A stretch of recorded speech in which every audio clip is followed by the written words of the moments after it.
But I wanted to start out with my rant from today's HartmanReport.com, my daily rant that we push out to people. If you sign up, you get it in your email box for free, no ads, no cost.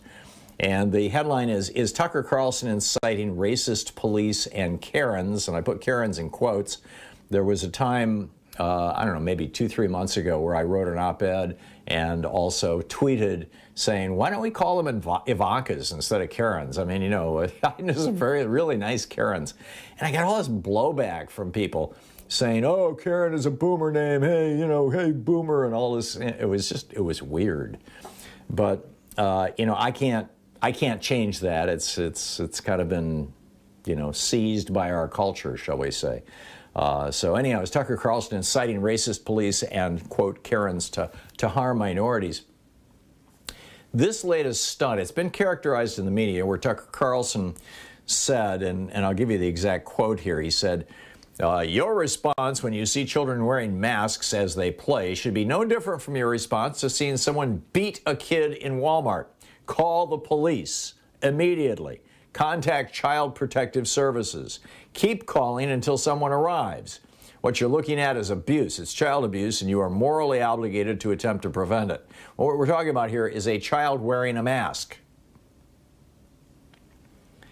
Now, Bill O'Reilly spent the better part of a year trying to get George Tiller out of the way. He called him Tiller, the baby killer, 24 times on television on the air, referenced him over 40 times. And, his efforts finally succeeded in May of 2009 when anti-abortion crazy murdered Dr. Tiller. It looks like Tucker Carlson is trying to also create a fair amount of pain and human misery. Keep in mind, this month is the 1-year anniversary of Donald Trump realizing, that was April 7th, realizing that the virus was mostly killing black people and it was mostly happening in blue states. And that was the point at which the Trump administration officially decided, and I document this in great detail. If you want the links to it, again, go to today's article at HartmanReport.com, and it's all right there, including what Limbaugh said, what all the right-wing commentators were saying, what FreedomWorks was saying, the campaign that they ran, the Liberate Michigan, all this. It all happened in a 2-week period, right after the news story came out that it was mostly black people dying from COVID. So, Trump, clearly a racist effort, in my opinion. Well, on this anniversary, this 1-year anniversary, now it looks like the white supremacist right and their most prominent hero, Tucker Carlson, are trying to do the same thing all over again, put the lives of as many people of color at risk as possible, while gleefully making life tough for them.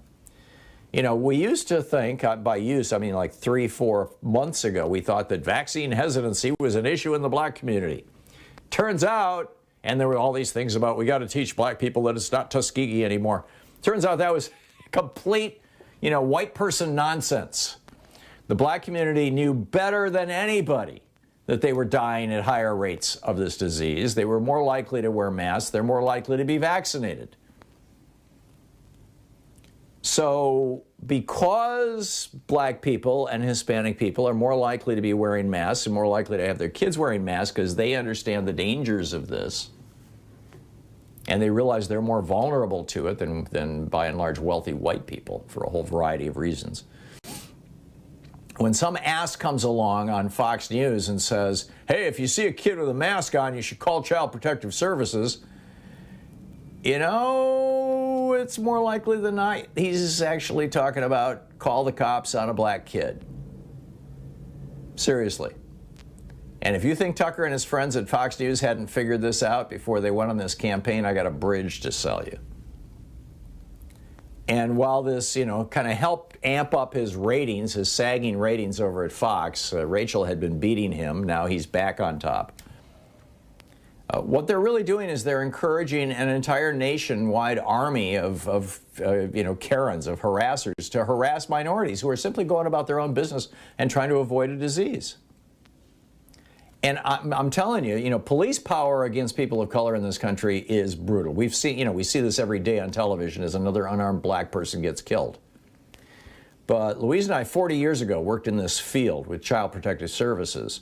And I still remember when Louise went to court on behalf of two kids. It was a 10 and 11 or 10 and 12-year-old sibling group, a brother and sister, who a judge wanted to take out of foster care and put in the children's prison in the state of New Hampshire because this foster home was vegetarian, and he considered that child abuse.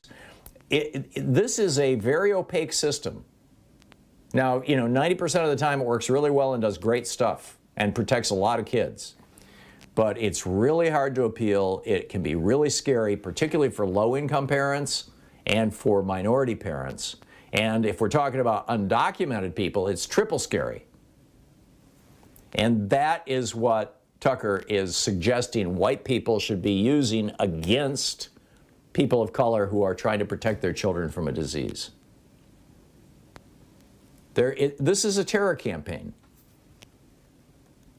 I mean, and not only that, if he can cause enough people of color to be afraid to put masks on their kids or themselves for fear that they're going to be turned into the Child Protective Services, then they won't wear a mask and they're more likely to get sick and maybe die, which means fewer people to replace the white people that Tucker is all upset about being replaced.